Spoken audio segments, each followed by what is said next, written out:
السلام عليكم ورحمة الله وبركاته. قبل ما اتكلم في اي حاجة يا جماعة، اللي مش عامل لي اشتراك يعمل لي اشتراك في القناة. النهاردة هتكلم يا جماعة في موضوع عجيب، موضوع غريب. النهاردة الزمالك بيتكلم مع لجنة المنازعات اللي هم يعيدوا مباراة السوبر ما بين الاهلي والزمالك والغاء نتيجة مباراة الاهلي وبيراميدز. ازاي يا جماعة؟ انتوا بتتكلموا ازاي؟ انتوا هتصغرونا قدام الناس؟ طب ما انتوا انسحبتوا قدام الدنيا كلها.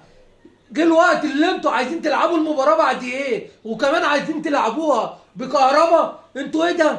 احنا هنبان ان احنا صغيرين قوي قدام الناس. هو ده مجلس الاداره اللي عمل مليون راجل في بعض وقال لك احنا هننسحب عشان كهربا هيلعب المباراه. دلوقتي الزمالك بيطالب باعاده المباراه واللي كهربا يلعب المباراه واحنا هنلعب المباراه. ايه شغل الناس الصغيره ده انتوا عملتوا مليون راجل في بعض وقلنا وخليتوا كل الزملكاويه يبقى ماشيين وراكوا، واحنا اول مره يكون عندنا كرامه واحنا هناخد كاس الكرامه. ايه اللي حصل ده يا جماعه؟ النهارده في خبر مذهل، الزمالك بيطالب اللي هو يلعب مباراه السوبر والغاء نتيجه مباراه الاهلي وبيراميدز. عيب يا جماعه، عيب. نادي الزمالك مش نادي صغير عشان تعملوا فيه كده. هو نادي الزمالك محتل يا جماعه؟ هو نادي الزمالك محتل؟ ايه اللي انتوا بتتكلموا فيه ده؟ ازاي نرجع نطلب من اتحاد الكوره اللي يلغي مباراه الاهلي وبيراميدز يا جماعه؟ ازاي؟ ده العالم كله شاف المباراه وان الاهلي استحق الفوز وبجداره وبرجوله وفريق قال لك العب قدام اي حد.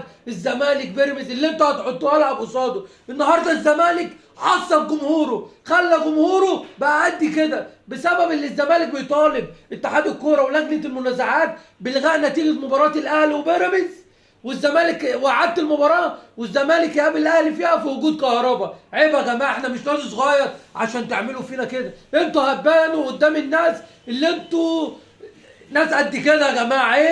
عيب اللي انتوا بتعملوه فينا ده. احنا مش صغيرين، نادي الزمالك ده نادي عريق. انتوا عملتوا مليون راجل وقلت انا الاسد وانا هاخد كاس الكرامه، وقعدوا يغنوا على قناه نادي الزمالك كابتن خالد الغندور والاستوديو اللي معاه اللي قاعدين يطبلوا 24 ساعه، واللي احنا انسحبنا من المباراه واتفضحنا اساسا قدام الناس في الامارات، واتفضحنا قدام العالم العربي اللي احنا خايفين نقابل الاهلي. من الاخر يعني انا بقول لك كلمتين من الاخر، احنا بينا قدام العالم اللي احنا خايفين نقابل الاهلي، ان الاهلي فايق. اديك انت شفت يلا عاوز تلاعب الاهلي دلوقتي، انت شفت بيراميدز اللي احسن منك حصل فيه ايه من الاهلي. الاهلي كسبه ومستريح وقطعه وضيع اجوان والاهلي فايق. ده انت لو قابلت الاهلي دلوقتي هياكلك، والله هياكلك. انت مش فارق، انت مش واقف على رجليك عشان تطلب من اتحاد الكره اللي هو يلغي المباراه ويخليك تلعب ايه وزفت ايه. ده احنا بنقول يا حيطه دارينا على نادي الزمالك، يا حيطه دارينا. ده احنا لاول مره منذ